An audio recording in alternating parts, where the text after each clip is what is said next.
Hello everyone, Happy New Year to you all. We haven't been around over Christmas and New Year. We decided to take a bit of a break from putting out videos. But we're starting to plan what's happening in Season 9. Here's a short video. Tell you what we're thinking. Oh, and a new intro too.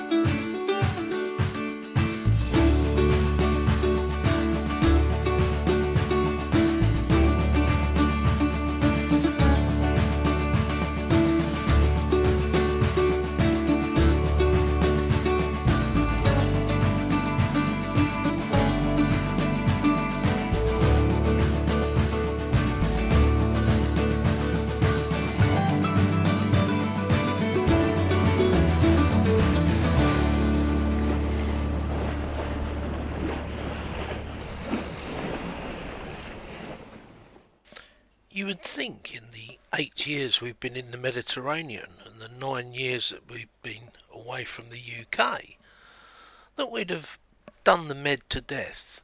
Well, actually, there are places we haven't been and we'd still like to go. Here's a chart or a map of where we've been so far. Some of the places we've stayed for more than a year, like in Turkey, we were there 3 years. Anyway, we've got stuff to do this year, and we're going to start the season back in Tunisia and have the boat lifted out. I've already bought some of the equipment that we're going to replace, and you know I bang on about the Winch Max. Well, this year, the one we've got, after being submerged twice and being kicked around the boat God knows how many times, finally started to become unreliable. So I've ordered a new one with twin remotes. I'll be fitting that this season. Those of you that followed our change to lithium power will know that we have two Orion battery-to-battery chargers rated at 30 amps. This gives us 60 amps of charging for our lithium from our main alternator. However, these two chargers get very hot and I'm not happy with them as they are. We've got fans fitted, computer fans, but I'm going to change to the Orion XS. It charges at 50 amps, but it's very efficient and doesn't get hot. So I'll be changing that this season. I've ordered one of those already. I'll be selling the two 30 amp battery to battery chargers. There's nothing wrong with them. I'd just prefer to have this one single 50 amp charger that doesn't get quite so hot. I'm also going to be fitting two of these 30 amp solar PV fuses. I'm going to fit the fuses in the cable at the solar panel end. I want to protect the cable between the solar panel and the charge regulator, and although we have fuses at the charge regulator, I think it's prudent to have them up at the solar panel as well, and this will protect the cables from any shorting that may happen between those and the charge regulator. This is our mains consumer unit. It's wired directly from our multiplies 2. It's wired that way so that current coming from shore power or from our multiplies goes through the breakers. Last year we had a fault on a kettle, a cheap kettle from you know where. Unfortunately, this blew the mains indicator lights out. That's the ones that tell you if you have reverse polarity. It's a requirement under the European Boat Directive that your boat is able to detect reverse polarity, and it's very dangerous not to have this working.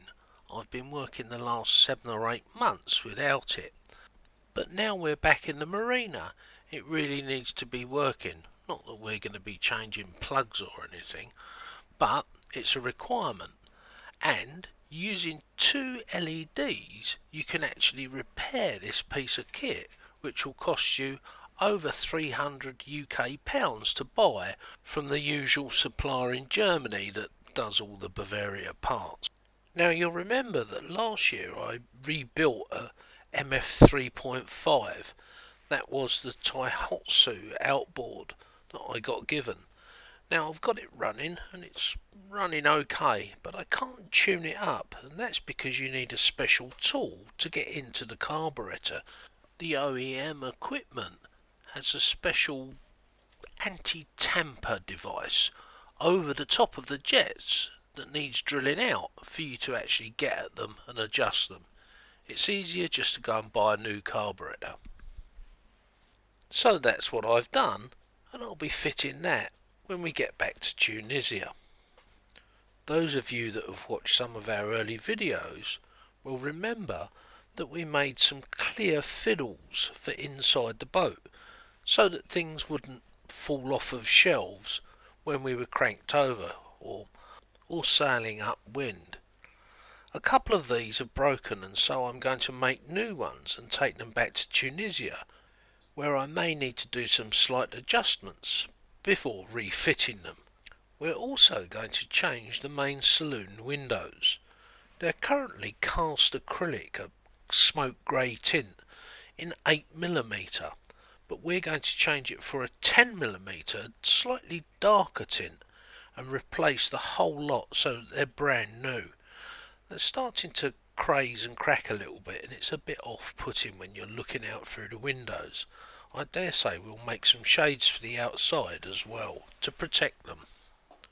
As usual, we'll be sharing all of this work with you and documenting it all on our schedules. Yes, we still keep schedules of all the maintenance work we do on Impavidus.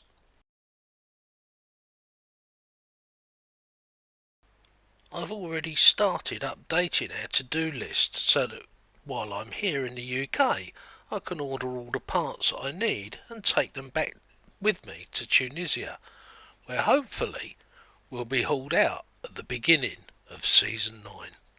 Until next time guys, don't forget, wear those kill cords and sail safe. Bye for now.